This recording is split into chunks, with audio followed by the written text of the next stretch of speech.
महसूस करेंगे कि ये देश उनका है। इसमें उनकी आवाज का महत्व होगा, जहां ऊंच नीच का भेद नहीं होगा तथा स्त्रियों को भी वही अधिकार मिलेगा जो पुरुषों को प्राप्त होगा। हमें मिलकर सोचना है कि राष्ट्रपिता के जो विजन रखा था उस दिशा में हम कितना आगे बढ़े हैं। आखिर में मैं केवल निवेदन करूंगा, अपनी बात खत्म करने से पहले पंडित जवाहरलाल नेहरू जी के बारे में बहुत बातें हमारे लखनऊ के नेताओं ने बताया, त्रिवेदी साहब ने बताया। मनमाने कानून पारित करे, ये सब चीजें हैं, इसको ज्यादा मैं बोलने नहीं जाता। आखिरी मैं एक ही अपने बातों को कहूंगा। सर वो नेहरू जी का कोट, आपने नेहरू जी का कोट वही हाथ में लिया।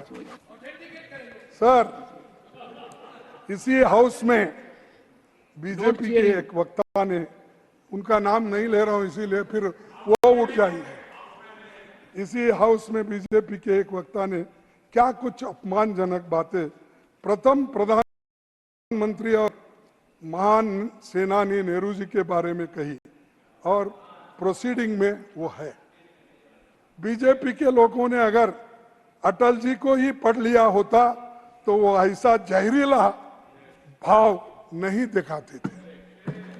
17 अगस्त 1994 को अटल बिहारी वाजपेयी ने कहा था कि नेहरू जी ने विपक्ष की मांग पर अपने सहायक यमोई मथाई को हटाने का फैसला तुरंत कर लिया था।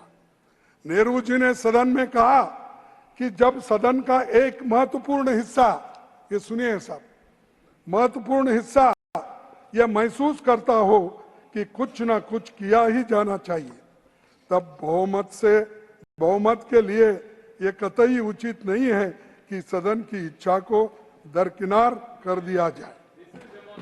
ये नहीं, नेहरू जी के निधन पर 19 मई 1964 को राज्यसभा में अटल जी ने जो भाषण दिया वो उनके दिल के निकली बातें थी और आपके जैसे जहरीली बातें नहीं थी।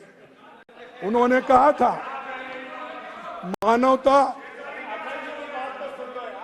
मानवता आज खिन्न है, मानवता आज खिन्न है, उसका पुजारी सो गया।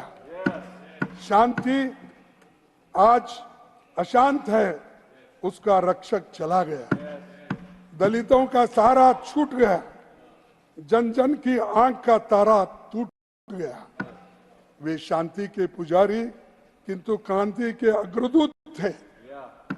मेरे नहीं वर्ड, वाजपेयी के, वाजपेयी जी के, अटल जी के, ठीक। वे अहिंसा के उपासक थे किंतु स्वार्थ और सम्मान की रक्षा के लिए हर हथियार से लड़ने की हिमायत थी। वे व्यक्तिगत स्वाधीनता के समर्थक थे किंतु आर्थिक समानता लाने के लिए प्रतिबद्ध थे। अटल जी का ये लंबा भाषण है, मैं संक्षिप्त में चंद बातें आपके सामने करूंगा। वो व्यक्तित्व जो जिंदा दिली विरोधी को भी साथ लेकर चलने की वो भावना थी। पढ़ू साहब और एक बार पूरा, ये व्यक्तित्व जो जिंदा दिली विरोधी को भी साथ लेकर चलने की वो भावना, वो सज्जनता, वो महानता शायद निकट भविष्य में देखने को नहीं मिलेगी। और उनकी देशभक्ति के प्रति और उनके अटूट साहस के प्रति हमारे हृदय में आदर के अतिरिक्त और कुछ नहीं है। ये वाजपेयी के शब्द, और आपके प्रोसीडिंग अगर पढ़ेंगे तो आपको अटल जी का विचारधारा, नेहरू जी की सोच अलग थी, लेकिन आरएसएस लगातार निगेटिव चर्चा करके नेहरू जी की चरित्र हत्या का काम दशकों से करता रहा है। संघ के कई कार्यकर्ता जो संसद और सरकार में हैं, वे भी यही काम कर रहे हैं। नेहरू जी बेशक संपन्न परिवार में पैदा हुए, लेकिन आजादी की लड़ाई में वे 3,259 दिन करीब 9 साल जेल में रहे। नेहरू जी 1929 में कांग्रेस अध्यक्ष बने तो फंडामेंटल राइट्स और इकोनॉमिक पॉलिसी पर उन्होंने काम शुरू की थी। कांग्रेस के कराची अधिवेशन में इस पर प्रस्ताव पास हुआ, लेकिन ये विजन आरएसएस को पसंद नहीं आया। दिसंबर 1947 में मुख्यमंत्रियों को पत्र लिखकर नेहरू जी ने चेतावनी देते हुए कहा कि हमारे पास दिखाने के लिए बहुत सारे सबूत है कि आरएसएस एक निजी सेना की प्रकृति का संगठन है। वह नाजी लाइन पर आगे बढ़ रहा है और हालांकि उनके नेता खुले तौर पर कहते हैं वो एक राजनीतिक निकाय नहीं है, लेकिन उनकी नीति और कार्यक्रम राजनीतिक और अत्यधिक सांप्रदायिक और हिंसक गतिविधियों पर आधारित है। ये मैंने नहीं कहा, कि जवाहरलाल नेहरू जी ने जो चीफ मिनिस्टर को लेटर लिखी थी वो, और जो अटल बिहारी वाजपेयी जी नेहरू जी के बारे में जो बात की थी, ये भी बता दें, ये सब है। ये भी बता दें अटल बिहारी वाजपेयी जी का स्रोत क्या था। हाँ, अटल बिहारी वाजपेयी कौन से संगठन के थे, ये भी बता दें। वो ये भी बता दें।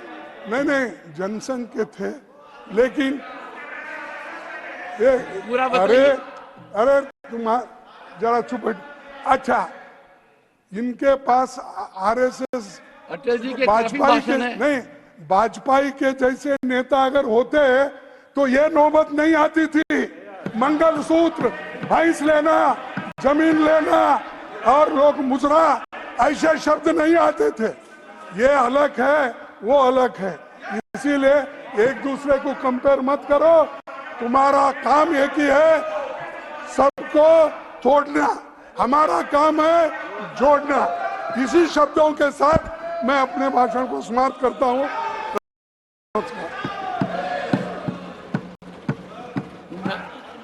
नहीं, पहले अश्विनी वैष्णव wants to make an intervention.